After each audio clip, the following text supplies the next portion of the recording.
Over 20 years of Pokemon. It's always crazy to think about how long it's been. It feels like only yesterday we just got our very first copy of Pokemon Sun and Moon and we're just playing day in and day out. Over the course of Pokemon, we've had lots of amazing adventures and wholesome moments happen to all of us. But sometimes we forget how unsettling Pokemon can really be. Even though we play a kid's game, the signs are always there. Some happen right in front of us, and some happen without us even realizing it. My name is Pokey, and in today's video, we'll venture down the path of the darkest stories in Pokemon history.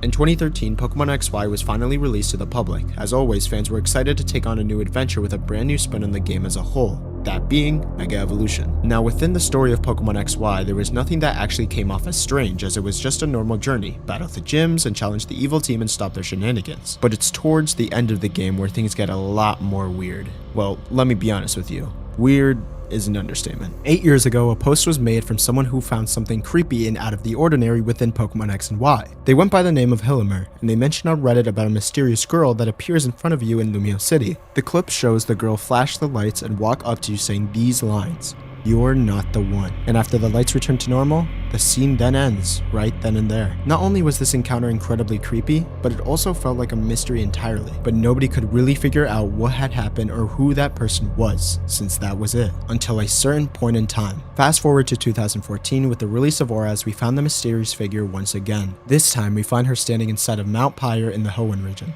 And when confronted, she says the same words: "You're not the one." We never saw her appear in a Pokemon game ever again. But this raises so many questions. What is this girl talking about? Who is she looking for? And most importantly, what even is she? Well, the game never gives us much to go off of, so it just leaves us with pure speculation. Let's get the obvious stuff out of the way. This girl is definitely a ghost, or at the very least not human. I mean, XY even proved this. She easily manages to flicker the lights and disappear on us when being confronted. Obviously, no human is capable of such supernatural activity. So now that we know what she is, we all want to know what she's even talking about, or more specifically, who she's talking about. Now, the only bit of dialogue she gives us is "you're not the one," which tells us that she's looking for someone in particular, and it's obvious that we aren't the ones she's looking for. Now, who that person is, I don't know. We all don't. We can only speculate that the person has to be of high regard or status. Now, the fact that she approached us gives me the feeling that she mistook us for being someone else. After all, why would she confront us in particular just to say we aren't the one? It's obvious that she went after us, since we probably looked like the person she's after. Now, whether it's because we have proved ourselves as a powerful trainer or because we were capable of stopping world-ending catastrophes, we just don't know for sure. But maybe, just maybe, this ghost girl will find the person she's looking for. But I can't imagine that she has any good intentions.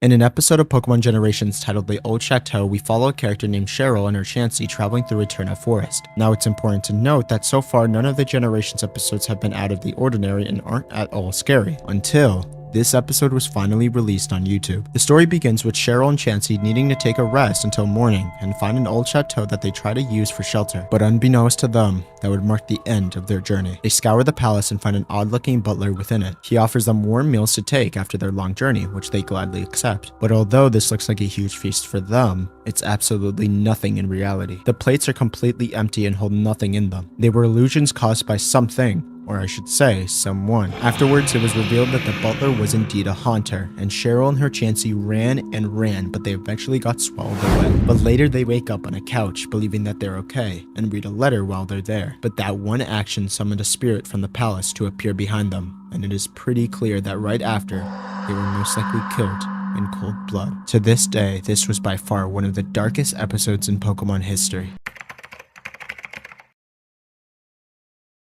Returning to Pokemon XY, people tend to forget that it had some of the craziest events in Pokemon history, one that would shape the entire Pokemon world forever. Thousands of years ago, a man named AZ wanted to end the most gruesome war in Pokemon history and be reunited with his Floette who died because of the war. And when he created the ultimate weapon, he single-handedly caused a mass genocide across the entire planet, granting him and his Floette immortality. I know this story has been told before, but it is by far one of the saddest and darkest stories ever told by Pokemon. A war filled with the smell of blood and death from all the people in Pokemon, and the person who caused it was given a curse of immortality, including his best friend who didn't even ask for it in the first place. And although this story has a somewhat happy ending, not every story does, especially this one. In Pokemon Sun and Moon, the story focused on a being named Necrozma who was going to rob the Alola region of its light and cause Ultra Beasts to run rampant across the different islands, and eventually gained back his powers over light and became Ultra Necrozma. But our heroes Sun and Moon vowed to take him down once and for all. And luckily they did, and the world was returned to its former glory. Or at least, that's what's supposed to happen. In the Ultra Ruin timeline, Sun and Moon both lost against Ultra Necrozma and couldn't stop him on their own. Ultra Necrozma corrupted all of Alola and likely the entire planet. The planet was then in complete disarray with Ultra Beasts infesting the entire world. Most of our legendaries and mythicals aren't strong enough to beat Necrozma, and those who are, such as the Creation Trio and Arceus, simply don't tamper with canon events. And of course, there are some heroes like Zygarde and Mewtwo that likely perished since they didn't have the assistance of Solgaleo and Lunala. This timeline never got its happy ending, and most likely never will.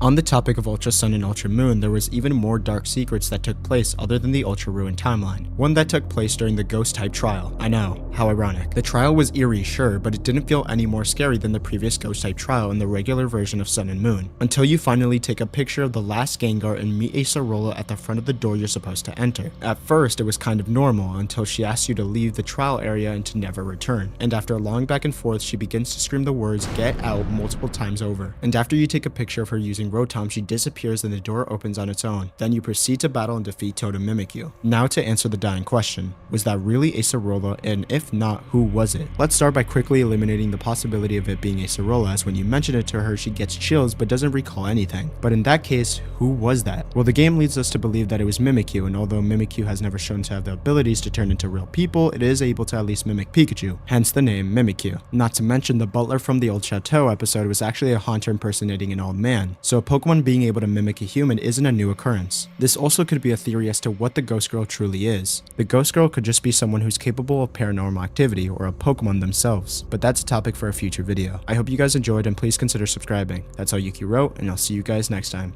Peace.